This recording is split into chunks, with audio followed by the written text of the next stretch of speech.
Savara Show. Sejam muito bem-vindos a um novo episódio do Subara Show. Meu nome é Mário, eu tô muito feliz que a gente vai falar de das minhas obras favoritas, Demon Slayer, porque é uma das minhas obras que me faz chorar. Bem, aqui é o Mug e realmente Demon Slayer faz chorar muito. E também temos um dos personagens mais gentis de todos, o Tangerina. Aqui é o Seijo, escutei Gurren em loop por um ano sem parar. Meu Deus do céu. Marcelo, fica à vontade para se apresentar. Você é o nosso convidado hoje. Bom, aqui é o Marcelo, galera. Boa noite, boa tarde, bom dia. E vamos falar aí um pouquinho de Demon Slayer, a obra que tirou o One Piece do trono, né? Então, eita! Não, pesado, On your face, Mug, on your face. Nossa! Caralho, como assim, cara? Eu não precisava agredir tanto assim chegando aqui, não. Vou explicar. Eu até imagino, mas tranquilo. Ó, Demon Slayer, né, é uma obra que foi criada há muito tempo, acho que 2014, né, 2015 que o mangá foi publicado, né, pela primeira vez. Agora eu não vou me lembrar. Na verdade, acho que nem isso, né, acho que foi 2016, Mas o anime começou em 2019, foi o anime que despontou mais ainda o mangá, né, com a popularidade do anime, o mangá ele cresceu muito, né, as vendas do mangá explodiram, se multiplicaram. Né, foi, sei lá, de 3 milhões de volumes para 10 milhões em meses, né? E a popularidade foi ao redor do mundo, né? Então, muitas pessoas se tornaram fãs de Demon Slayer com a primeira temporada do anime. E é sobre isso que a gente vai falar hoje. A gente vai falar sobre a primeira temporada, né? Que são os primeiros arcos de Demon Slayer, né? Eu não sei vocês, eu não conhecia Demon Slayer antes do anime, né? Talvez eu tivesse visto alguma arte, alguma coisa assim, mas o que me fez ir assistir Demon Slayer, etc., foi a popularidade. Quando a gente viu no Twitter que ele tava explodindo em fama, etc., eu falei, calma, deixa eu ver esse anime que tá todo mundo falando, etc. Eu comecei a assistir o primeiro, assisti o segundo e não consegui parar, sabe? E tamo aí hoje gravando um podcast. Eu não sei como é que foi com vocês. Eu conheci a obra também pelo anime, tá? Cara, devorei o anime. Depois de ter terminado a primeira temporada, fui pro mangá, devorei o mangá. Eu lembro até que, inclusive, eu varei noite, cara. Eu varei noite, tipo, lendo mangá. Cara, eu também. Sério, cheguei no trabalho, tipo, com olheira, porque de repente eu comecei assim, vou começar a ler. Aí, olha, tava de noite, agora tá de dia. Veio assim, não terminei, inclusive, de ler na noite. E eu tive que ir frustrado pro trabalho, tá ligado? Tipo, porra, como assim? Eu tenho que trabalhar, tenho que parar minha leitura. Enfim, mas... Então, isso aconteceu comigo em 2 momentos, Mug. Com Breath of the Wild, que de repente eu tava caçando e, tipo, abri a janela e tava de dia. E com Demon Slayer também, durante a pandemia, me fez uma boa parceria a leitura, sabe? Mas foi assim que eu conheci, cara. E, cara, tipo, foi uma das obras realmente que conquistou meu Kokoro também um pouquinho aí, cara. Tipo... a animação, principalmente, de Demon Slayer, o que eles fizeram, cara, não dá nem pra colocar em palavras em si mesmo. O Sage e o Marcelo também já conheciam? O Demon Slayer eu já conhecia a existência dele, né? Mas eu nunca me prendeu muita atenção no mangá, né? Assim, porque tem vários mangás, ainda mais uma época que tinha muita coisa de shonen, na Shonen Jump. Porque a Shonen Jump tinha coisa boa, né? Então, aí assim... Mas eu achava mais um... Ok, mais um mesmo, normal. Se você vê o traço do mangá, ele não te prende a atenção. Exatamente. A história, ele é legal, assim. O que chama a atenção é o anime. O anime que ele estourou, despontou. Tanto que eu falo, ó, o mangá é de 2016, o mangá já existia, ele não estourava tanto assim. O anime que fez estourar, mudou tudo. Ainda mais que pegou um estúdio que é fantástico, que é o Fotable, né? O Fotable. O Fotable tá devendo ali pro governo, mas assim, né? Uma polêmica disso daí, cara. Mas em questão de animação, eles arrebentam, né? E assim, ficou fantástico. Aí eu fui atrás, chamei atenção, todo mundo falava, todo mundo via, aí ficou em loop, a música de abertura também estourou pra caramba, a Lisa ali cantando toda hora, todo momento, qualquer show, qualquer lugar, foi até no principal programa de televisão japonês, o Kohaku, tocou a primeira vez ela lá. Caramba, foi um fenômeno. Aí você vê o fenômeno de cosplay, todo mundo fazendo referência. Também. Verdade. E você, Marcelo, já conhecia? Cara, a minha relação com o Demon Slayer tem justamente a ver com o que eu falei sobre One Piece, né? Eu sou um fã de One Piece aí há uns bons 15 anos. E One Piece sempre foi o mangá mais vendido do Japão todo ano por muito tempo. Mesmo na época de Naruto no auge, raramente Naruto passava. E aí, um bom dia apareceu lá pra mim que um tal de Demon Slayer passou One Piece nas vendas. Eu falei, gente, que é isso? E eu sou um cara que andava meio desligado na época desse mundo de anime, assim, o shonen e tal. Tinha dado uma saturada, então não tava acompanhando o que tava saindo. E aí eu falei, caramba, isso aí tem que ser bom, né? Porque passou One Piece, eu tenho que ver isso. E eu fui ver, e todo mundo elogiando muito a questão da animação que vocês falaram antes. E a animação é simplesmente fantástica. Assim, eu acho que eu nunca vi nada no mesmo nível, principalmente considerando que é uma animação ali pra TV, ali, episódio semanal e tudo mais. Não é aquela coisa que você assiste, sei lá, um filme do Estúdio Ghibli, que a animação é impecável, mas é um filme, os caras têm ali anos para fazer. Então eu fiquei muito impressionado, não consegui parar de ver. E aí o mangá eu dei aquela esperada, né? Porque como eu comprei o mangá nacional, eu acabei esperando ele terminar para poder ler tudo, né? Segurando, né, à vontade, mas aí valeu muito a pena, o mangá é muito bom também. Mas eu acho que se não fosse o anime, não teria essa popularidade toda mesmo. Não teria. Os gráficos de venda mostram, sabe? No Japão, como era. Obviamente, Demon Slayer vendeu bem na época, etc. Mas quando o anime lançou, explodiu em venda, sabe? Foi em meses, assim, que vendeu. E é engraçado, né? Porque, na minha opinião, né? Eu sou muito fã de Bakuman, né? A história de Demon Slayer é mais ou menos como é que funciona a história dentro de Bakuman. E eu vou explicar essa minha teoria, né? A Koreharu Kotoji, né? Olha só, Nossa, faz tempo que eu li Bakuman, hein? Não lembro de cabeça. Você vai se lembrar, olha só. A Koreharu Kotoji, ela é uma grande autora, etc., autora de Demon Slayer, né? Ela lançou algumas obras antes de Demon Slayer, né? Então, pequenas obras, ela foi começando com one shot, depois, beleza, eu vou serializar uma série, etc. E foi indo aos poucos, né? A última obra que ela lançou que fez sucesso foi Kagarigari, desculpa, eu errei, mas foi um mangá de 45 páginas, etc., que falava sobre matar demônios, né? Então, aos poucos ela foi crescendo em popularidade com cada obra que ela foi lançando, né? E ela ia lançar uma obra que ia ser algo diferente desse Kagarigari. O editor dela, etc., vira e fala, olha, eu acho que não tá muito nos conformes, não tô muito satisfeito com o que a gente vai lançar. E eles falaram, não, então vamos voltar para uma obra que já tinha feito sucesso e que tem mais sentido com o que eu desenho, com o que eu escrevo, né? Que aí veio o princípio de Demon Slayer, né? Então, em Bakuman acontece meio que a mesma coisa com a dupla a Shigeru Muto. Eu não lembro, o Mugi vai lembrar. Isso, a Shigeru Muto. Eles pensam numa obra que, pra derrubar o Bambambam lá da Shonen Jump, lá da época que... Eu também esqueci o nome eu sou tão fã de... Nizuma Age, não é o nome dele? Nizuma Age, que é uma referência ao Oda, né? É então, total referência ao Oda. Demon Slayer, quando foi lançado, acabou passando One Piece, tal qual como no Bakuman, a dupla Shigeru Muto conseguiu criar uma obra, eles voltaram para as origens para passar. Então, primeiro que tem esse ponto, né? E é óbvio que o Seiji falou, olha, a arte não é muito bonita, e realmente a arte do mangá não é bonita, né? Nossa, mas quando o anime lançou, aí explodiu. O estúdio... Eu não sei se a pronúncia do Seiji é a certa, que é o Photable, ou enfim... Mas o estúdio Photable é um estúdio incrível, cara, na moral. Em questão... polêmicas à parte aí do que tá rolando, cara, a gente tem que falar que os caras fazem bem as coisas, entendeu? Enfim.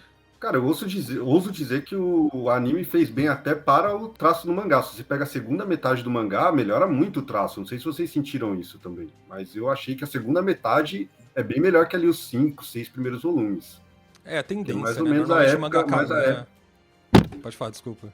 Não, era isso. Não sei se tem essa relação. Geralmente o mangá tem uma evolução do traço, né? Mas acho que dá para assistir uma melhora muito grande, assim, no final da obra, você pegar ali o primeiro volume, 23. Eu acho que tem vários mangás que a evolução do traço acontece, mas tem muitos animes que o traço do anime é muito melhor do que o do mangá. E eu sou muito fã de Haikyuu, mas eu preciso falar que o traço de Haikyuu é horrível, né? O Furudashi, ele tem várias falhas, mas o anime é maravilhoso, sabe? Cara, assim, o anime nem precisa, às vezes, ser um traço extremamente ótimo pra ser maior do que o mangá também, tá? Pega Cavaleiros. Pega Capitão Tsubasa, por exemplo. Capitão Tsubasa. Às vezes você não precisa, assim, tipo, fazer algo excelente. Você só precisa fazer o básico, tá ligado? Só saber, Mas, só precisa saber desenhar.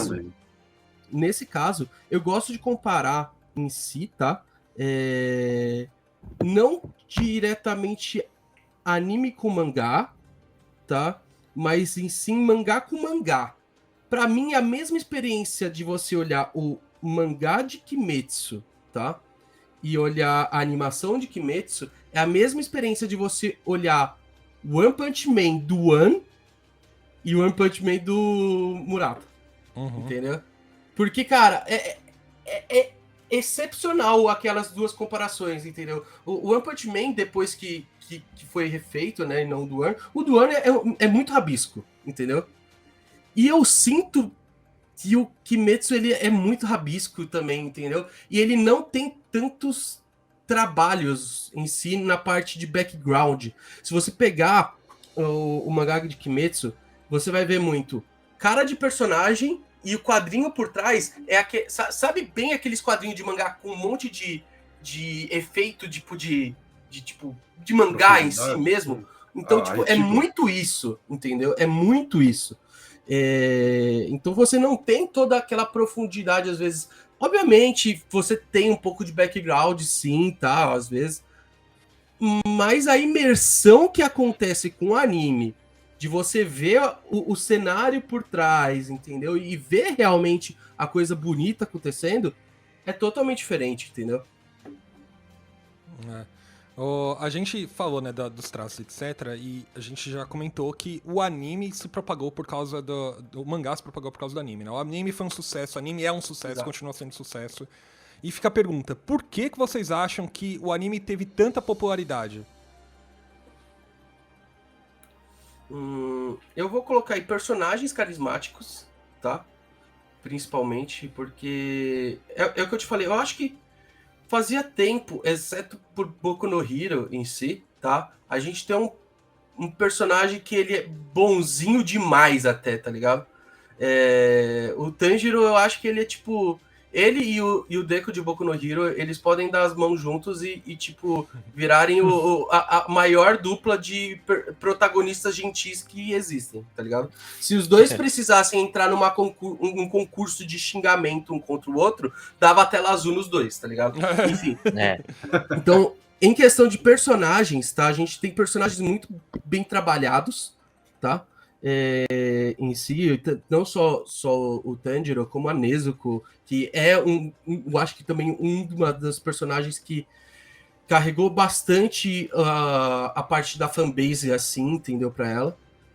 E, cara, eu colocaria mais... Loli, né, alguma coisa assim. Isso, exatamente, Mas eu colocaria exatamente os personagens, porque até os personagens que são vilões e que não são vilões que vão se propagar em si, tá? Eles são vilões que estão ali pra tá. Eles foram muito bem trabalhados, entendeu? Não é que nem a maioria, assim. Às vezes eu tento comparar com One Piece, mas é que One Piece, os vilões também são bem trabalhados e quase até vilões que não. Enfim. Mas tirando o One Piece da jogada, a maioria das obras em si, quando você tem, tipo, o vilão do primeiro arco, cara, você esquece o vilão do primeiro arco, tá? Então você não precisa trabalhar tanto em cima dele. E lá, beleza, a gente vai acabar esquecendo do vilão do primeiro arco? Vai. Mas eles trabalham muito bem em cima dele, entendeu? Então, eu acho que essa dinâmica que eles fazem, assim, de trabalhar muito esse carisma dos personagens, entendeu? É algo que você consegue te ganhar ali. E a animação. Eu vou colocar realmente que, assim, a animação de Kimetsu, eu acho que faz tempo que eu não vi uma animação tão bem feita em si mesmo, entendeu? Uma coisa que, cara, você te arrepiar, assim, sabe? Você pega e... Nossa, cara, isso é uma coisa que realmente fazia tempo que eu não via. Eu diria que é todo um conjunto, né? A animação em si, ela é muito bem trabalhada, combinada a uma trilha sonora muito bem marcante, personagens bem carismáticos e estilos também o pessoal curtiu. Tanto que eles reproduzem fazendo cosplay e tudo mais, com roupas, imitações, todo um conjunto olhando por cima. Ainda mais que é um Battle Shonen. Battle Shonen é mais popular. Agora, se você olhar mais por dentro, a história também tem personagens bem trabalhados, né? Com tramas, com personagens com backgrounds bons, né? As motivações de todos os vilões, principalmente aqueles que morrem, eles não são simplesmente malvados por querem matar. E eles morrem com arrependimentos. Arrependimentos que poderiam, assim, na próxima vida eu queria fazer algo diferente. Queria seguir, não é esse caminho que eu queria seguir, né? Então, tem lições também essas histórias. Obviamente, o que chama mais popularidade é a animação, a batalha, a trilha sonora, tudo mais, né? Sim. Eu só vou colocar em si. A história em si, eu não acho que é um ponto tão forte. Os personagens acho que são mais, tá? Mas, enfim, segue. Cara, eu acho que um diferencial do Demon Slayer, até para outros shonens, que é uma coisa que me pegou bastante, é o ritmo. Assim, ele não é um mangá, um anime que ele tenta te segurar demais. Ele já vai te entregando tudo que você espera muito rápido. Então, com um episódio você sabe toda a história dele ali base. No segundo episódio você já sabe onde ele vai treinar. Você pensa, vai ter um arco de treinamento. Não, é super rápido o treinamento, é super rápido aquela etapa ali dele conseguir se tornar um membro da... Exatsu, tá, esqueci o nome agora. Um membro dos caçadores. Os caçadores, E, assim, é tudo muito rápido, tudo acontece muito rápido. Então, se você for comparar, por exemplo, com o Naruto, que você tem todo aquele arco inicial, até todo aquele arco Chunin, que tudo isso já vai muitos episódios, Demon Slayer te entrega rápido. Isso eu acho que é uma coisa que, pra pessoa que ela já viu muito Shonen, é algo muito bom, porque você fala, pô, não tô sendo segurado aqui, ele quer me mostrar a história. Então você já sabe quem é o vilão logo no começo, o vilão principal, né? E tudo mais. Então eu senti como um grande diferencial e foi algo que me deixou muito, muito animado para ver. Porque, pô, beleza, eu já sei as bases. E a história em si, apesar de não ser a história mais original do mundo, até concordo com o Mugi nisso, ela tem uma questão diferente. Por exemplo, de One Piece, de Naruto. O Tanjiro, ele não tem um objetivo ali pessoal. É aquele eu quero ser o rei dos piratas, eu quero ser Hokage. É uma pegada mais full metal, eu até comentei isso com o Mário. Isso, exatamente. De você ter um objetivo ali por outra pessoa, eu quero salvar minha irmã e tal. É uma coisa que é mais fácil de se relacionar, um laço, né, de família e tudo mais. Eu acho que esses são grandes diferenciais também, além de tudo que vocês falaram, da animação, da trilha, que é muito boa. Eu acho que a relação com o Fumero é perfeita, cara, porque o Tanjiro, ele tá atrás de uma busca, de uma cura pra irmã, né, tal qual o Edward também tá.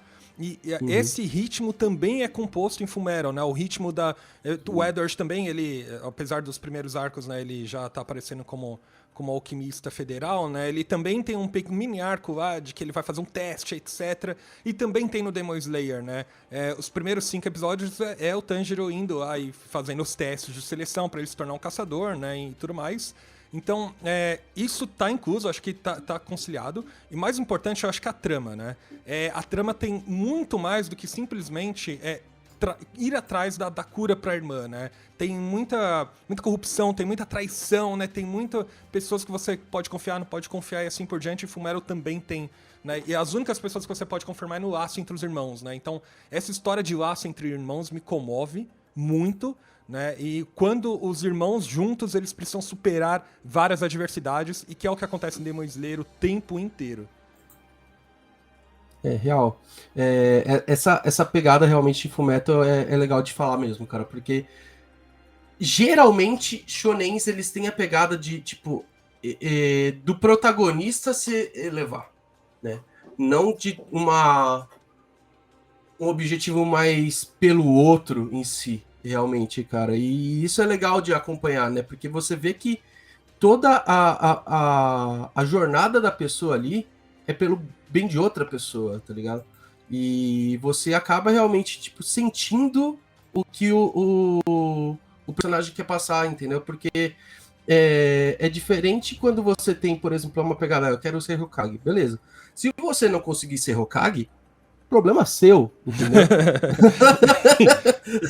Mas se você não conseguir ser o rei dos piratas, problema seu também, entendeu? Agora, você começa ali não com um objetivo para alcançar, você começa com algo para solucionar um problema de alguém próximo, entendeu? Então você não tá ali para ter um destino. Você já teve no começo abordado uma problemática e você precisa resolver essa problemática para salvar outra pessoa, entendeu? Isso aí realmente é uma coisa que, tipo, eu nunca tinha parado para fazer essa associação. Vocês falaram aí, cara, e realmente pegou de jeito aqui para mim. Tá? Eu acho que tramas bem amarradas, tramas bem construídas, elas desenvolvem o personagem de tal forma que ele não tá querendo algo grandioso, né? Ele quer uma solução simplória, né? É o chamado dele para heroísmo, é ele ir atrás de algo particular, né? Algo que afetou a vida dele, né? No caso da Nezuko, foi infectada e virou um demônio, etc. Então, ele, como irmão mais velho, ele vai lá e vai tentar encontrar cura, né? Não é o Naruto que ele, putz, preciso me tornar o Hokage, o Luffy que precisa me tornar o Rei dos Piratas, etc. Eu não tô falando que as tramas elas de Battle Shonen clássicos são ruins, mas elas não são tão bem construídas. Entendeu? O Luffy, você entende ele como um todo bem ali. O Tanjiro, ele tem muitas camadas ainda a serem exploradas, que eu acho que vai explorando ao longo do mangá, que por mais que ele seja bonzinho, ao longo do mangá, e principalmente no final, mostram camadas um pouco mais escuras dele, sabe? E é isso que também é explorado pelo vilão e assim por diante. Né? Nem todo herói ele é 100% bom, né? Eu acho que nem todo bom herói precisa ser 100% bom, né? Não precisa ser o Deco, sabe? E eu acho que eu me assimilo, né, com personagens que são assim, né? É o personagem que ele não apesar de acontecer isso com o Tanjiro, ele não vai solucionar o problema por simplesmente ficar mais forte, né? Demon Slayer, o Tanjiro está ferrado o tempo todo, né? E eles encontram momentos e formas ali de solucionar e nem sempre eles saem ilesos, né? Muitas vezes eles se saem muito prejudicados e é isso que me faz me afeiçoar com a obra, entendeu? Eu acho que é bom ver a carga emocional também do Tanjiro, porque você via no passado dele que ele tinha tudo. A família, apesar de ter uma dificuldade financeira, mas estava ali, todo mundo junto. E é o cara que perdeu tudo, menos a irmã. Então ele não tá fazendo de tudo pra não perder a última coisa que resta pra ele, que é a irmã. Apesar dela estar defectada, sendo um demônio, ele faz de tudo pra poder protegê-la, nem que seja pra treinar, ficar forte, pra poder encontrar uma cura pra ela. Então é um bom background para um protagonista atípico. Não sei se é atípico. Se você for ver... Mas... Pode falar, desculpa. Mas ele lembra bastante, de fato, essa questão do Fullmetal também. O cara que perdeu tudo e eles vão fazer de tudo para encontrar uma busca, né? Uma busca pessoal.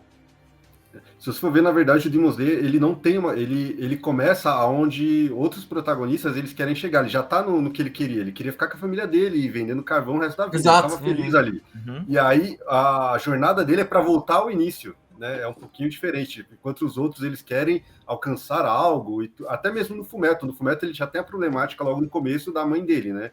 Então, ele não começa tranquilo e acontece algo. A problemática do Fullmetal é após ele tentar recitar a mãe dele, né, que dá todo o problema. E eu acho que isso que você falou da questão de como o Tanjiro isso é muito abordado, é muito testado.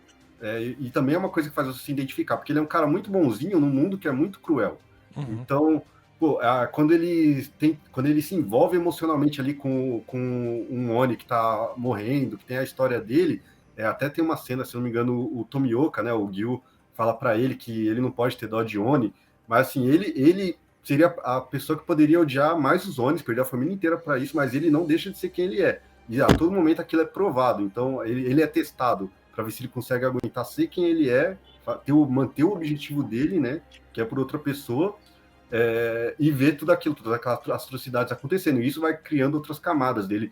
Não deixar de só lutar pela irmã dele, ele vai começando a aprender a lutar pelos outros, a entender a responsabilidade que ele tem por carregar aquela espada e tudo mais. Então, eu acho que isso vai dando uma profundidade bacana também. Também isso mesmo. Uma coisa que você falou, Mário, o que pegou realmente as pessoas para assistirem Kimetsu, tá? Cara, se você parar pra pensar, realmente é a mesma parada de Fullmetal. Os dois, eles têm um episódio 1 tão marcante, mas tão marcante a nível de ser traumatizante, entendeu? Que Episódio 1 não, desculpa, mas vai história de começo do personagem, né? Porque, enfim, né? O Fullmetal não começa exatamente acontecendo isso. A questão de que você teve lá, logo no episódio 1 da perda da família do Tanjiro, você fica realmente praticamente traumatizado com o que acontece aquilo. Você fala, meu Deus, o cara tipo, perdeu tudo, entendeu? E você realmente fica meio chocado com aquilo. Você quer saber o que vai acontecer agora com ele, entendeu? Então eu acho que isso daí também é uma questão que, tipo, te pega de jeito. O primeiro episódio ser um episódio que é muito marcante, eu acho que é uma das coisas fundamentais para aquele anime ter uma coisa assim, sabe? Que, tipo, vai ser o anime da vez, sabe? Eu acho que ele dá um plot que, olha, isso aqui ele é tenebroso, né? Apesar de que Demon Slayer era pra ser muito mais tenebroso do que já era, né? O próprio editor de Demon Slayer da Shonen Jump, ele que deu umas limitadas ali na autora, ele falou, olha, eu acho que você tinha que muito mais um caminho um pouco mais light do que dark, né? Porque até o próprio tema, né? O próprio nome era matar demônios no geral e virou muito mais de aniquilar ou derrotar demônios, né? Isso é mais um sentido mais literal, né? Mas eu acho que o primeiro episódio, ele demarca o ritmo, né? Ele fala, olha, isso aqui tem sangue, isso aqui tem violência, isso aqui vão ter vários momentos em que os heróis, eles vão estar em situações limites, né? E é uma história triste, no geral é uma história triste, né? Mais do que isso, acho que o primeiro episódio, até por ser na neve, ter o Tanjiro mora numa montanha, etc, né? Eles brincam muito com o contraste da cor do sangue, né? O vermelho no branco e tal, e é tudo muito em paz, né? Eles vivem uma vida isolada até que o sangue bate, etc. Quando você vê o sangue no branco, assim, da neve, etc, é chocante, né? E tem uma coisa que eu gosto muito, né, do primeiro episódio, é como depois, né, o Tanjiro, ele vai proteger a irmã do Tomioka, né? E aí eles mesmos se desafiam, olha, se você me derrotar, eu não vou matar a sua irmã, né? Coisa parecida, né? Então, ele vai enfrentar a Tomioka, joga o machado pra cima, etc. Ignora a lei da física, mas tá tudo bem. A gente deixa, mas eu acho que também fala, olha, em alguns momentos nesse anime vão ter plot twists, né? O herói, ele é um pouco mais do que simplesmente vou seguir em frente, ele também usa inteligência, etc. E são coisas que tem em Naruto, acho que em lutas que tem muita criatividade, né, na forma como as pessoas são derrotadas, os vilões são derrotados, ou as batalhas acontecem, né? E acho que Demon Slayer tem bastante isso também. Não sei vocês, né? Mas a gente falou bastante do que a gente acha que é bom, etc. A gente começou a falar um pouco do anime, né? Mas o plot geral de Demon Slayer é esse, né? A Tanjiro, ele é o protagonista, né? A irmã infectada, né, por um demônio. A gente não sabe muito como é que isso funciona, né? E ela se torna um demônio que, aos poucos, ela vai entendendo, né? Ela não é literalmente um demônio por si só. Ela consegue ser escutada pelo irmão e ela assume uma forma mais humanizada de demônio, né?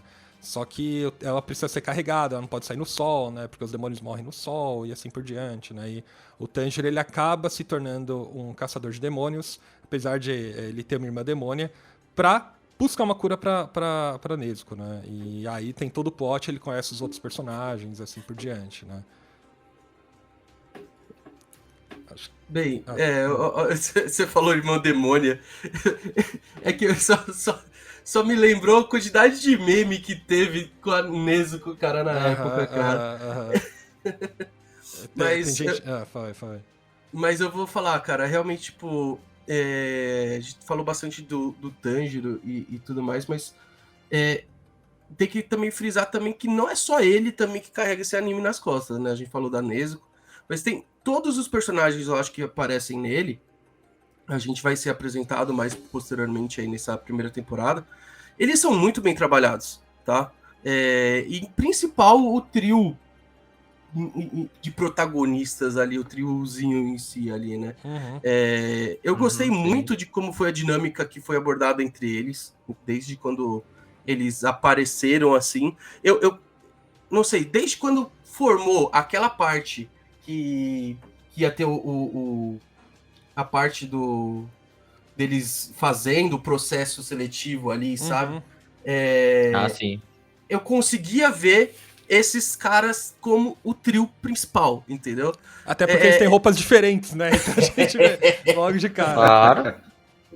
Ou não tem roupa, tudo bem? É. Mas é impressionante como a harmonia entre os três se dá muito bem, entendeu? É isso que eu quero falar. Tipo, os três, eles foram feitos ali de uma forma que parece que um complementa o outro, sabe? Enquanto o Tanjiro, ele é muito gentil e muito, tipo, bonzinho em tudo, o Inosuke é o muito pavio curto, entendeu? É o muito full pistola, tá ligado? E o Zenitsu é o mega medroso, entendeu? O mega sem noção, covarde, entendeu? Então, tipo, um complementa muito o outro ali, tipo, em sentimento. E todos eles são meio que, tipo, ao extremo de cada um deles, mas se complementando ao todo ali, entendeu? Então, sei lá, esse triozinho que se formou logo no começo ali, começo. Falando. Começo do Yaiba. Ficou muito bem firmado pra mim, sabe? Eu gostei muito, tipo, dos protagonistas, assim, digamos assim. Entre eles, quais que vocês preferem? Eles são carismáticos, né? Então... Eu iria de Inosuke, cara. Eu também prefiro o Inosuke. Acho que é legal que ele não tem uma técnica particular, né? Ele tem a técnica das presas, etc. Tipo, não é elemental, né? Porque todo herói ali tem uma técnica elemental, né? Inosuke é a técnica própria de javali, né?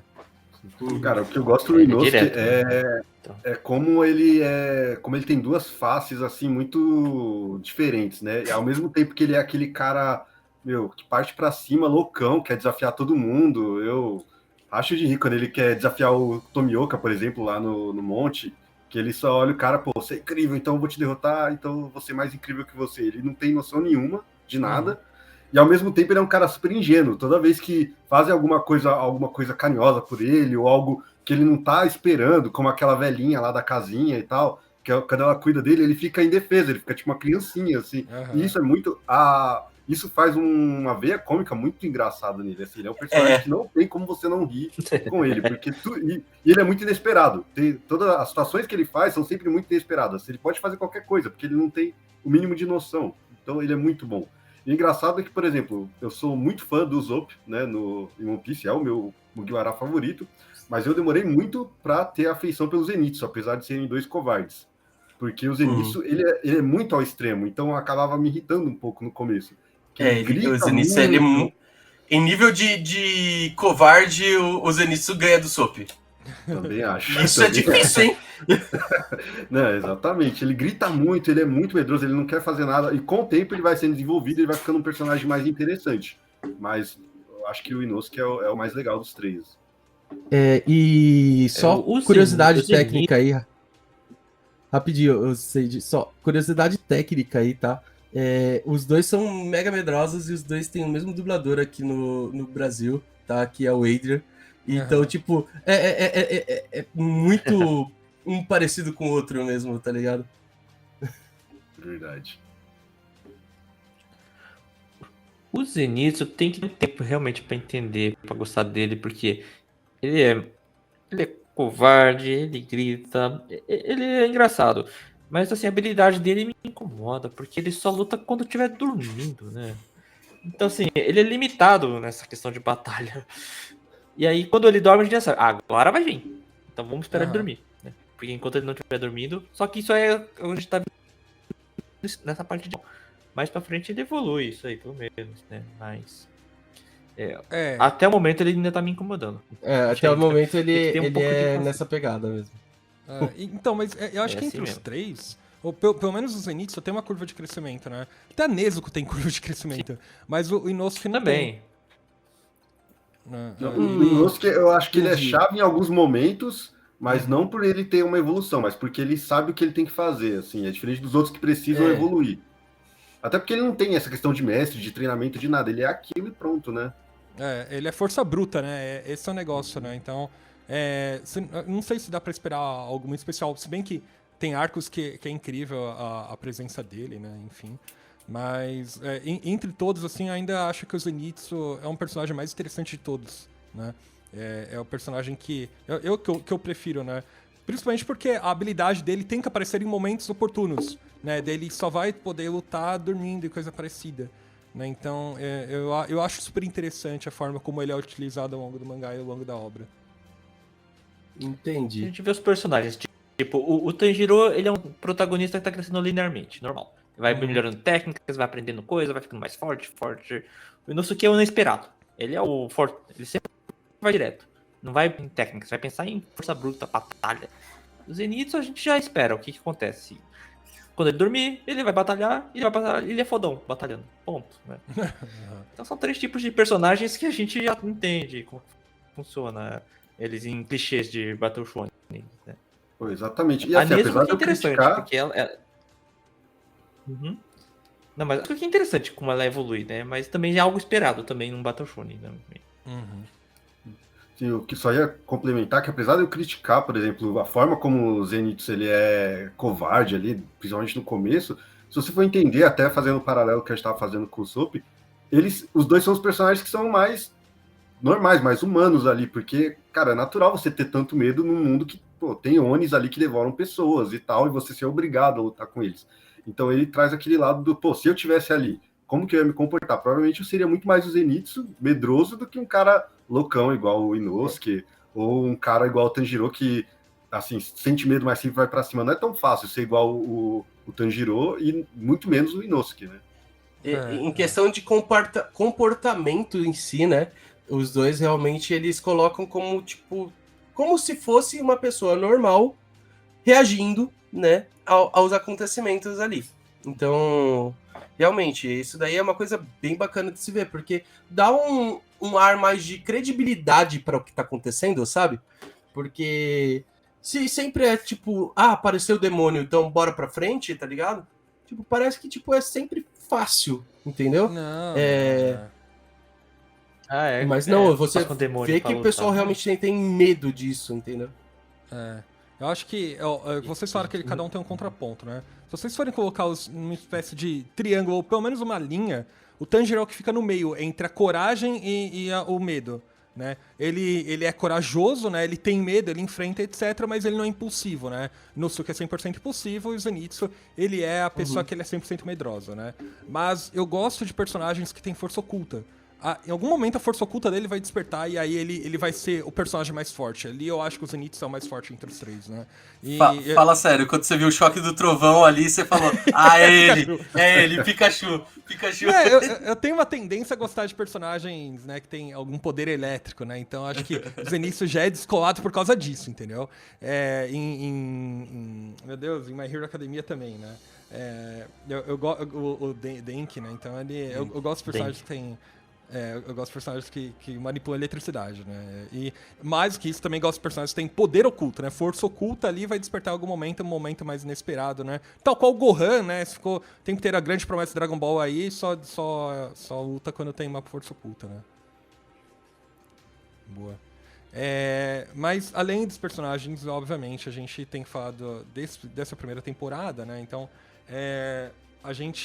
essa proposta desse episódio, a gente só vai tratar até os 26 primeiros episódios que existem, né, dentro da primeira temporada. A gente falou um pouco, né, que os 5 primeiros episódios, pelo menos, eles colocam a trama, né, então colocam o Tanjiro, né, na busca dele, no começo dele iniciando como caçador de demônios, e tem a fase de seleção, né, tem os testes de seleção. Né, e ele treinando, né, para esse teste, né, começa a manipular a água, né, o elemento água, e tem a fase de seleção tal qual Exame Chunin. Né. Mas é legal que, pelo menos, essa fase de seleção, esses exames de seleção, você fala, olha, eu já conheço isso, sabe, já estou familiarizado, já vi tantos desses testes em algum momento, né, que eu sei onde eu tô. Então eu já sei o que eu vou esperar, eu sei que dali vão sair pessoas especiais, né, dali que vão sair os heróis que a gente vai acompanhar, né.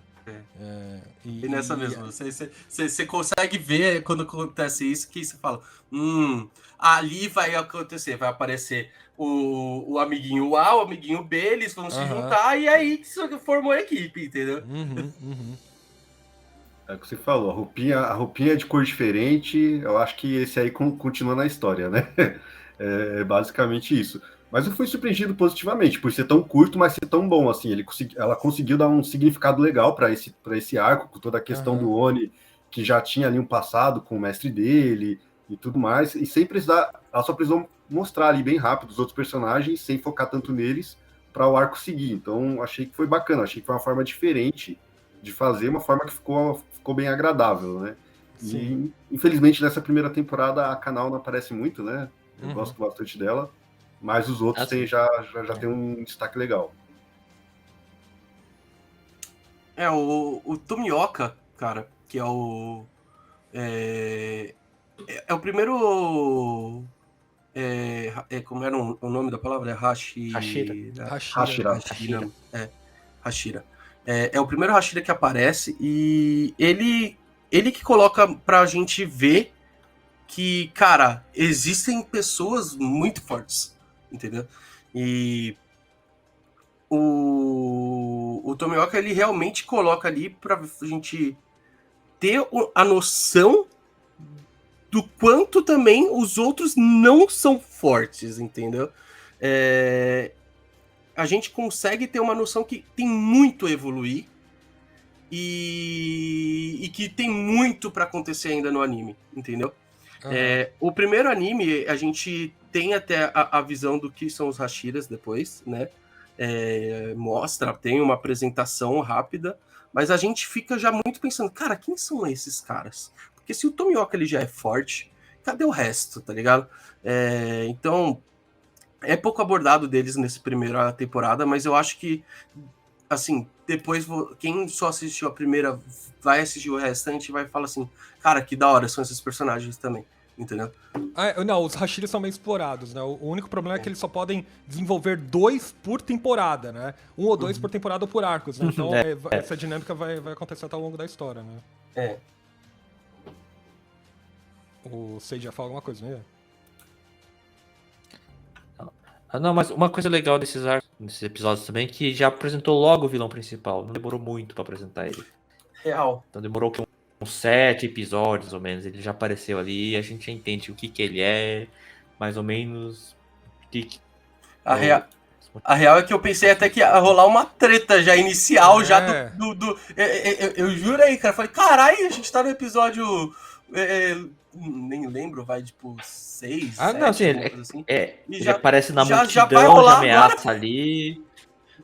Ele vai pra batalha, assim, não, mas a gente viu, pelo menos a gente já sabe quem é o vilão principal, o que ele tá querendo, o nível de ameaça dele. Não demorou muito, né? E a gente sabe que esse é o vilão final, então. Cara, isso me lembrou muito o Inuyasha. O Inuyasha é o vilão principal desde o início. É aquele cara e ele é o seu objetivo. E acabou, você tem que chegar no Narako. E eu acho que teve uma pegada bem parecida. E eu gosto muito do Muzan, porque ele... Eu não lembro de muitos vilões que são iguais a ele. Ele é o puro mal. Ele, assim, ele não tem uma coisa assim de um objetivo a mais. Assim, os objetivos dele são todos pessoais.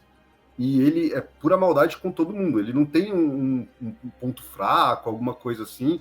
E isso já dá pra ver logo no começo. Assim, a forma como ele faz aquela emboscada pro Tanjiro, ele não tá ligando pro que vai acontecer ali ao redor das pessoas, nem nada. Se todo mundo morrer ali, morreu.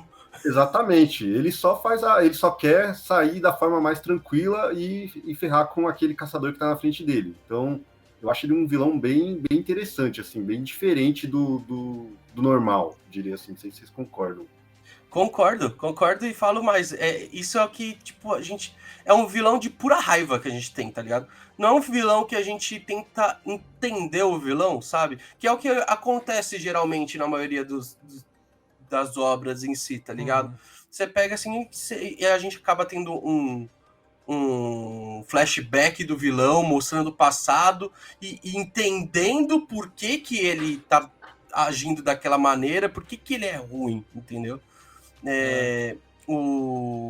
Se você pegar, por exemplo, tipo, vários animes, tá ligado? Tipo, Cavaleiros, se você pegar, tipo, Dragon Ball, sempre vai ter uma questão, tipo, por que tá acontecendo isso? Entendeu? Você tem o lado do vilão. Aqui não, o Muzan só é um tremendo de um cuzão, desculpa. Mas assim, é importante que não se entregue muito pra gente continuar assistindo a obra, entendendo a motivação dele, etc, que você só vai entender no final. Sim. Óbvio que a primeira vez que ele apareceu, eu falei, porra, por que o Michael Jackson tá na obra, tá ligado? E eu acho o Django. O Django, Eu acho que distou um pouco da realidade do Japão feudal, sabe? Porque ele aparece até de chapéu com uma fedora, alguma coisa assim, né? De meio social, né? Fala, nossa, que diferente, né? Enfim, ele é um personagem que destoa bastante da realidade. Parece até que ele veio de outra época temporal, sabe? Eu nunca tinha parado pra pensar nisso, mas faz todo sentido. Faz todo sentido mesmo. Ele destoa. Óbvio que você tava falando de Inuyasha, inclusive, Demon Slayer tem bastante outras similaridades com Inuyasha, além do fato de terem Onis, demônios, yokais, etc. no mundo, né? Também se passa no Japão feudal, né? Também. Eu acho que o plot de Japão feudal sempre cola no Japão, né? Por algum motivo sempre vai colar, porque é uma cultura rica deles, né? Tá presente em todos os animes, né? O Japão feudal, os samurais, né? O uso de técnicas, gritar o nome das técnicas antes de serem utilizadas, né? E eu acho que isso é muito presente em Demon Slayer, tá muito claro, né? Quando toda vez que eles vão usar uma técnica, eles têm, cada um dos personagens tem uma técnica deles, né? Isolada, né? Então, eles são mestres das técnicas, né? E por aí vai. É óbvio que Demon Slayer, quando eu comecei a assistir, nesses primeiros arcos, né, até no arco de treinamento, até depois, né, aparece os Hashiras, você entende que tem um sistema de hierarquia dentro do sistema de caçadores de demônios, né? E eu pensei que eles iriam para um caminho muito parecido com Naruto, né? Você tem um sistema de hierarquia dentro da Vila da Folha, os ninjas, eles vão crescendo de classe, né, e vão sendo efetivados e vão subindo, né? Eu pensei que ia acontecer algo parecido com Demon Slayer, né? Em algum momento o Tanjiro ele ia querer crescer de nível, né? E eles iam procurar esse crescimento, missões, crescimento, missão, crescimento, né? Mas é completamente oposto, né? E eu prefiro que seja assim, porque senão vai simplesmente eles seguiram uma trajetória de um anime que já existe, eu vou ver mais do mesmo, tal qual, sei lá, Boku no Hero segue uma tendência desse nível, sabe? Embora, assim, que você fala de Japão feudal, não sei se fica bem claro, o Demon Slayer ele acontece numa era chamada Era Taisho. Assim, pra quem gosta de história do Japão. Ele vem depois da Era Meiji e antes da Era Showa.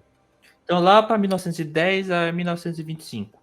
Então é recente. Já teve abertura de portas. Já. Né? Então essa era, na verdade, é uma era que já tem um pouco mais de crescimento econômico, embora tenha muita pobreza e o pessoal...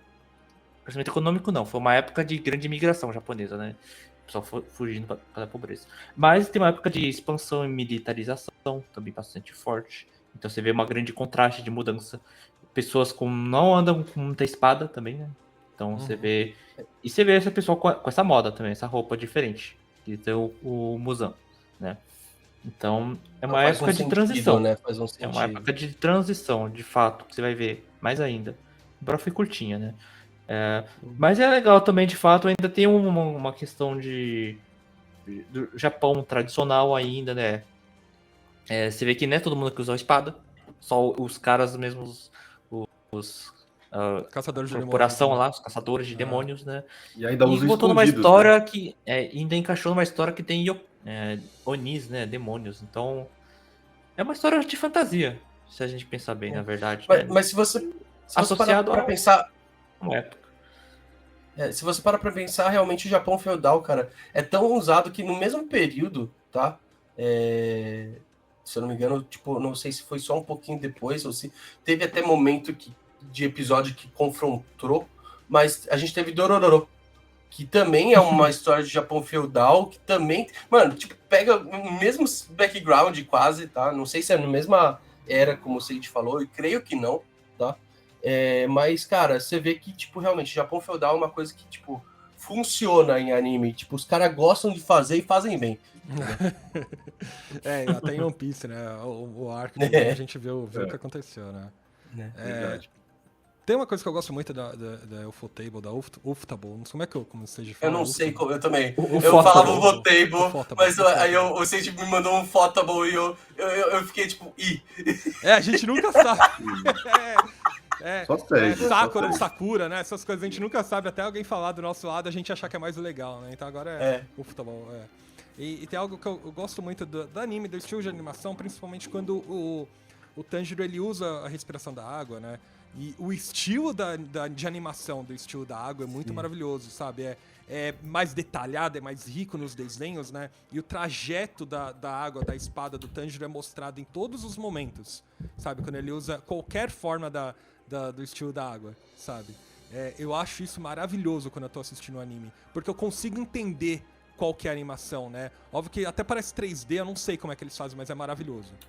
Sabe? Cara, uma coisa bem legal disso que você falou, de como a água se move, é que ela faz sentido com o golpe que ele tá soltando. Assim, é uma coisa que acontece muito em Shonen, de o cara falar, pô, o golpe é esse, meu outro golpe é esse, mas os dois são muito parecidos. E toda vez que o Tanjiro, ele solta um golpe, ele solta lá um que, sei lá, não vou lembrar agora um dos golpes exatos, são 10, né? São 10 São 10 formas, Então, mas cada uma, sei lá, tem aqui é uma onda, parece uma onda. Tem aqui é o mar mais calmo, parece mais calmo. Você vê faz um sentido. Faz um sentido. Você vê realmente o movimento dele sendo feito de acordo com o que ele está falando e o porquê daquilo. E até tem uma questão, acho que não é um spoiler, mas no mangá ela fala, a autora explica, que ele não produz água, né? Ele faz simulando aquele elemento. E aí dá aquele efeito, mas ficou muito bom. Eu acho até que é inspirado naquelas pinturas antigas japonesas, sabe? Hokusai, essas coisas. Isso. Então, fica sensacional. E é uma das coisas que eu acho que é o que mais me chama a atenção na animação, é a hora do golpe. Os golpes ficaram assim, não só o golpe, como toda a batalha em si, né? Como é que eu posso falar? Tem uma palavra para isso, agora eu esqueci. O desenvolvimento da batalha. A câmera, a movimentação e tal. Como a batalha rola, realmente é diferente, assim, não é aquela coisa parada e nem aquela coisa repetitiva. Não é que nem, sei lá, que a Tsubasa, que tinha muita cena de repetição. O Dragon Ball tem muito disso, né? Os personagens ficam lutando de forma aleatória. Você sabe que eles só estão se batendo e eles ficam teletransportando, mas ali não vai ter... Aquela luta ali não vai ter efeito nenhum no resultado final, né? Mas é diferente de Demon Slayer, né? Porque cada momento você vai entendendo o obstáculo que ele tá, o quão difícil tá a situação, né? E eu acho que isso dá um clímax maior para enquanto você tá assistindo as lutas, né? Eu acho que tem um dos arcos dessa primeira temporada, né? É o que eles vão procurar acho que é um monstro da teia de aranha, não lembro, que vão os três, né? Sim. Eu lembro que você fica aflito pelos três, se separam, né? O Tanjiro, o Zenitsu e o... Meu Deus, tá me fugindo o nome agora. Mas o Tanjiro, o Zenitsu e o Inosuke, né? Cada um vai enfrentar um inimigo, né? Mas por eles serem de rank mais baixo, eles se ferram bastante, né? O Zenitsu, por exemplo, ele fica num casulo lá, né? Porque ele tá dormindo, etc. E aí que a gente descobre, mas ele tá envenenado, né? Ainda por cima, né? Então, você fica aflito pela situação, né? E é essa aflição que eu acho que causa um efeito que você fica aliviado quando o herói passa, sabe? Passa os obstáculos ali, porque é difícil, simplesmente difícil, sabe? Eu acho que as emoções que até os primeiros arcos de Demon Slayer traz, eu acho que são fenomenais, sabe? Agora eu tenho uma crítica. Assim, temos o episódio 19 que é maravilhoso, lindo, de animação, de batalha e tudo mais.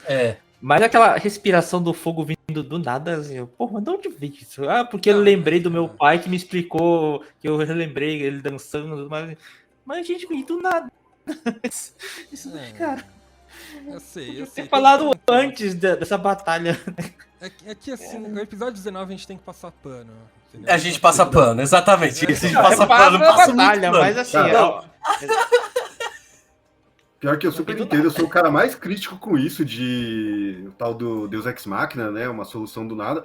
Tem ali uma pontinha antes, assim, que depois é explicado um pouco melhor e tal, mas tinha que ter sido trabalhado antes, concordo muito. Assim, eu fiquei, cara, como assim? Do nada... Eu acho que é uma herança, né, que traz, né, então eu vou encontrar desculpa pra tudo, pra ele despertar o Hinokami e Kagura, mas ele domina a água, por quê? Porque ele foi um treinamento duro, árduo, pra fazer a respiração da água, ok, aí de repente ele tá dominando o fogo, com a respiração do fogo, da onde? Porque ele lembrou do pai dele, numa vez ele dançou. O pai foi comprar cigarro lembra fogo, tem tudo a ver, né? Carvão ali também, né, que ele vendia. Pode ser. É que, mano... cicatriz de fogo dele lá, por aí. Mano, mas não, no episódio 19, cara, eu acho que ele foi o episódio mais marcante em animação dessa primeira temporada, né? E... Cara, pra mim ele é uma obra de arte em animação feita, tá? Eu vou falar, não conheço, ao menos em 2009, tá? No ano de 2019 não teve outro anime que fez o que ele fez, entendeu? Eu não me lembro de me lembro de outros animes no qual eu fiquei simplesmente arrepiado e 100% emocionado e, assim, a não conseguir tirar os olhos da tela, né? Acho que quando o Deku derrotou o Overhaul... Tá, também. Eu ia falar do muscular. O muscular também, pra mim, pega de jeito, tá? São cenas que tem uma construção, né? Mas exato. Todo esse arco do Monte Natagumo, né? Ele é um dos arcos, é o arco mais longo da primeira temporada, né? São 6 episódios, então ele constrói um inimigo que é praticamente invencível, porque teias, etc. E as teias, elas te cortam. E pelo menos nos 2 episódios você vê o Tanjiro...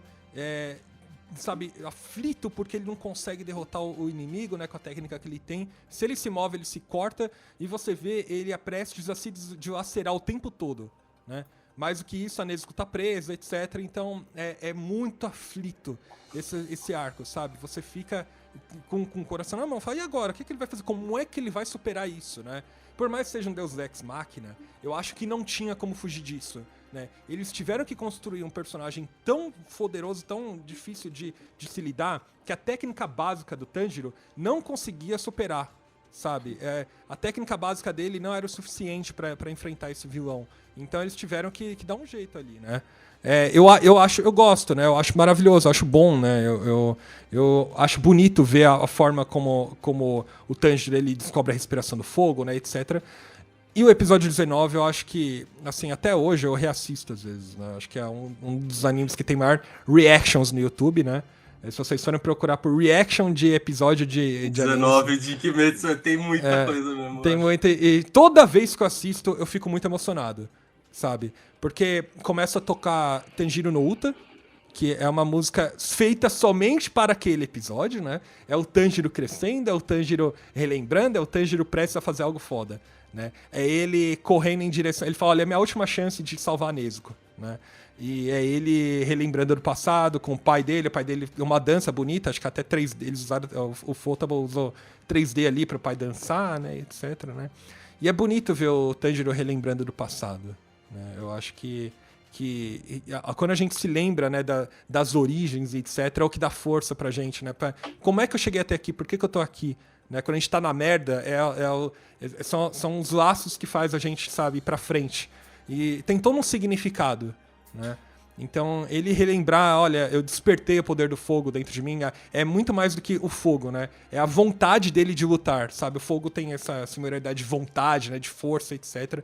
E é isso que torna, né, o episódio tão simbólico, né? Ele tá lutando lá pela irmã, ele quer salvar a irmã, ele vai até está pronto postos de entregar o próprio corpo e se dilacerar em torno da irmã, sabe? E aí toca Tanjiro no Uta e tem uma animação maravilhosa do Tanjiro rodopiando e a câmera seguindo e é um plano sequência maravilhoso que não dá pra ignorar, sabe? É lindo, esse episódio é lindo. Cara, é engraçado que eu acho que esse é aquele episódio que tudo tava convergindo pra ser uma coisa muito épica. Sabe? Você falou da dificuldade, a forma como a dificuldade vai sendo escalada dentro desse arco pra chegar nesse episódio de tipo... Você vê a luta do Zenitsu, você vê o Inosuke sofrendo, aí eles encontram o pai, aí você acha que o pai é o dos Ikizuki, e o Tanjiro não consegue nem cortar ele. Só que quando o Tanjiro troca de lugar, que chega o Tomioka fala, pô, esse aqui não é não, ele é muito fraquinho. Falo, pô, se não é ele, é quem? Quando o Tanjiro vai cortar eu não lembro agora o nome do Kizuki, mas ele vai cortar, quebra a espada, então a Nezuko amarrada, é muita coisa acontecendo, assim, muita coisa dando errado, e você fica, cara, não tem escapatória. E eu acho muito legal que a hora do Hinokami Kagura tem um combinado, né? Não é só ele. A Nezuko também, a questão do sangue, da explosão, ela ajuda ali naquela hora. Então são os dois se ajudando, um salvando o outro e vice-versa. Então tem um simbolismo muito forte. Além do vilão, também tem essa questão familiar. Então ele queria roubar a Nezuko para ser a irmã dele e tal. acaba ficando muito mais significativa aquela cena, né? E a cena é linda, assim, a animação, por mais que a gente fale do Deus Ex Machina, na hora que vira fogo, eles falam, caramba, que coisa linda, muito foda. Eu acho que episódio 19 de Kimetsu no Yaiba, ele pode ser utilizado, inclusive, num sinônimo de beleza, tá ligado? Tipo, quando você vai, tipo, chega e fala, nossa, aquela mina é muito episódio 19 de Kimetsu no Yaiba, né? Tipo, é o novo 10-10, né? É o novo 10-10. Nada nível taco. Você é um episódio 19 do Nada nível taco, exatamente. Manda essa na Anime Friends, né? Mas não é só isso, acho que... Manda essa não tome. Quando eu acho que quando você tá assistindo a obra, né? Quando você tá assistindo esse episódio, você fica, como eu falei, aflito porque o Tanjiro tá indo pra cima e tá quebrando as teias, etc. Mas é o último ataque dele, porque é a última energia dele. E ali é o momento do clímax total, né? Dos 6 episódios, aquilo ali é o clímax, do todo aperto que você tá, né? Fala, vai, acaba com ele, vale. Mas ele tá falando, nem que eu tenho que me dilacerar por isso. E aí, quando aparece a Nezuko, só... Nossa, não, calma, o que tá acontecendo? A Nezuko tem um crescimento... Mano, se ali você não se arrepiou, não tem como fugir, sabe, desse momento. Você se entrega naquele episódio, no momento que a Nezuko, ela também desperta o poder dela de demônio pra ajudar o irmão, sabe? É maravilhoso esse episódio. Exato. Eu chorei horrores quando assisti. Eu tô arrepiado, cara, só de você falar.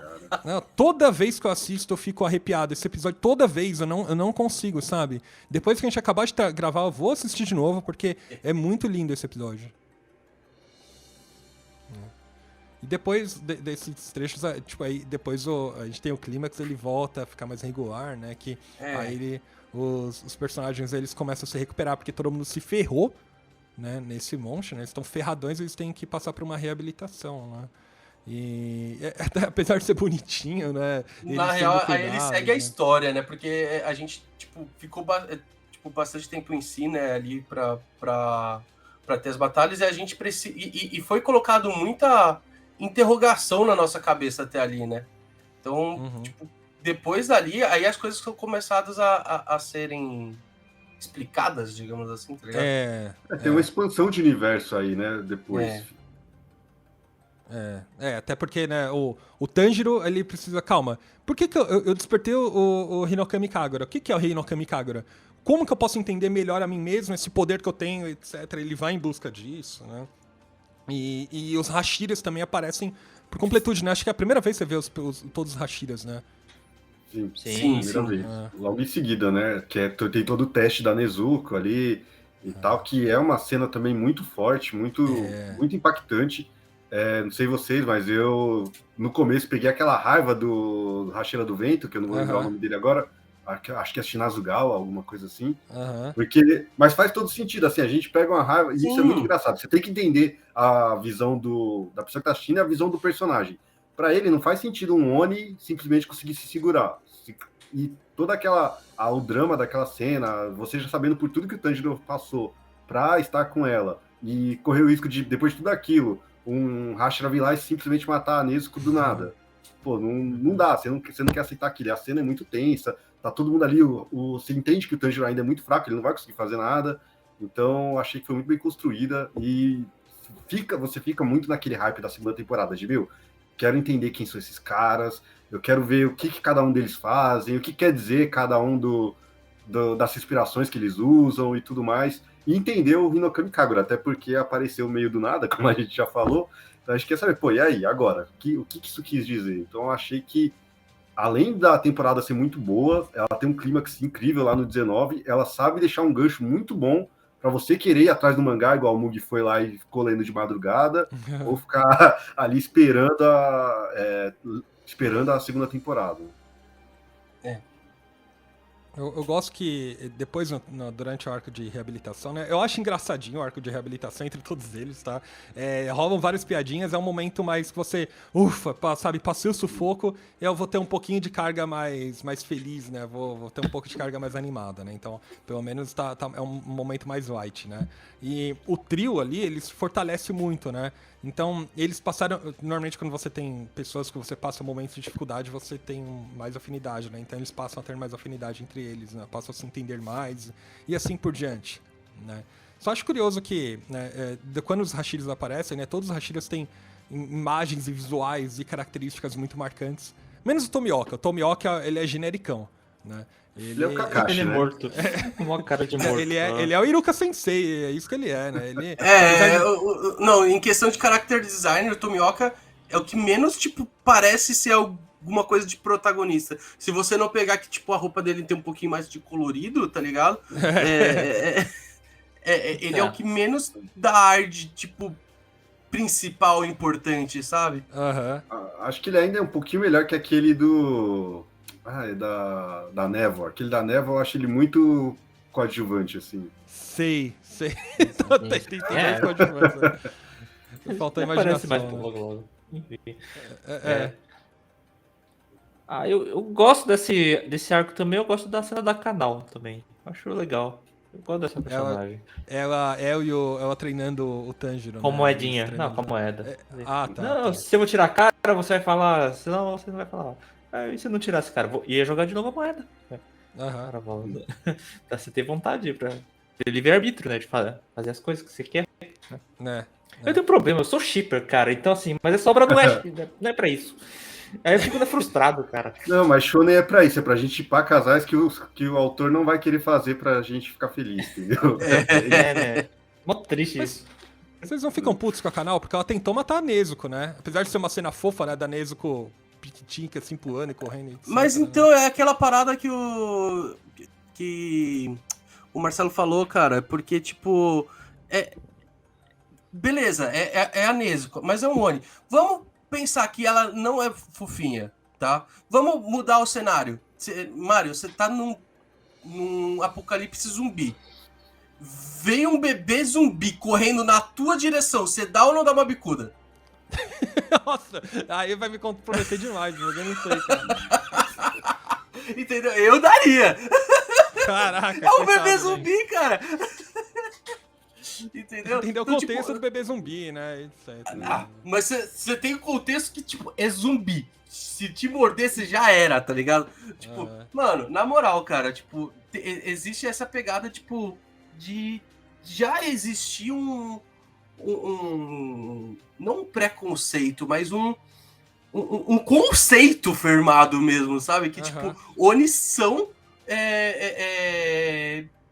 bichos do mal e que não existe, tipo, uma coisa, tipo, em si, entendeu? E tirando a Nezuko, é comprovado isso em si também. Tipo, geralmente acontece da redenção na morte, beleza, mas é durante a morte, entendeu? Eu queria citar aqui uma coisa que a gente falou do Inosuke não ter evolução e tal como personagem, mas esse arco aí de reabilitação tem um desenvolvimento legal dele, porque ele se achava o cara fodão, o cara pica lá, que ele pode partir pra cima de todo mundo, e depois do que acontece no Monte Natagumo, ele entra em depressão, e assim, é hilário, mas ele tá em depressão, né, de que ele fica lá, pô, eu sou um lixo, ele fica na cama, ele não quer treinar, e aí ele vai entendendo que, pô, o mundo não era como ele achava, que era só partir pra cima de todo mundo, que ele tem que ficar mais forte. Então eu gosto muito do arco do Inosuke nesse finalzinho, porque ele tem um momento ali que você, às vezes, não espera dele até chegar nesses episódios, de, tipo, ele baixar a bola e falar, pô, o que tá acontecendo aqui, né? Como assim eu fui humilhado?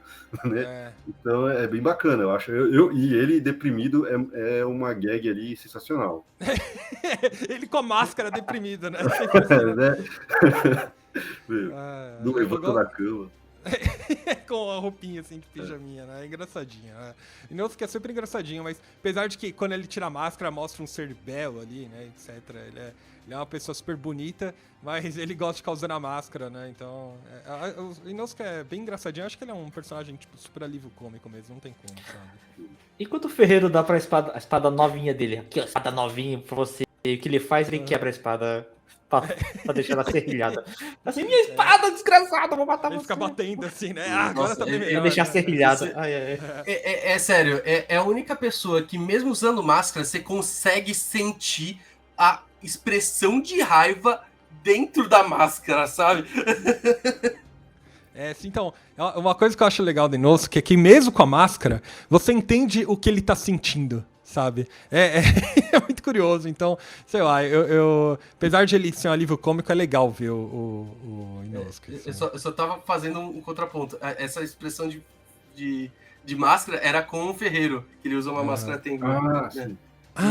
É verdade. Entendeu? E ele fica, tipo, não é uma máscara Tengu, na verdade, a Tengu é do cara, mas é uma máscara que parece uma máscara de Tengu, enfim, não sei como é o nome daquela máscara. Que na verdade, não é o nariz, enfim. É tipo um bico, né? É um bico, enfim. Mas e ele fica puto quando quebra as espadas e você consegue ver a raiva dele, mesmo ele usando a máscara, entendeu? Do Ferreiro. Você consegue nitidamente ver a raiva dele ali, entendeu? Mas eu também ficaria puto. Pô, eu fiz uma espada legal, olha a lâmina lisa, afiadíssima. Eu vi um desgraçado e vem quebrar a lâmina lá pra deixar ela na Boa. Alguém quer falar mais alguma coisa que a gente não comentou no podcast? Tem alguma coisa que ficou faltando, pelo menos desse primeiro arco, desses primeiros arcos de Demon Slayer? Cara, eu tô tranquilo. Um detalhezinho que eu acho que eu passei um momento de falar, só a questão que eu acho muito criativo, a forma como os Onis lutam. Tipo, cada Oni tem um estilo de luta muito diferente. Principalmente aquela primeira luta ali, quando eles encontram aquela Oni que também é controlada, esqueci o nome dela, é Tamayo, se eu não me engano, lá depois deles encontrarem o Muzan, que eles enfrentam a Oni da Temari e o Oni das setas. Eu achei aquela luta muito criativa, assim, muito, muito bem feita. Você fala, pô, ele realmente não quis partir pro básico, o cara ter garra, o cara ter espada, sei lá, alguma coisa assim. Ela sempre tenta fazer Onis com poderes bem diferentes entre si. É uma coisa que logo no começo você já pega, eu acho bem bacana. Boa. Então, vamos encerrar por aqui? Bora.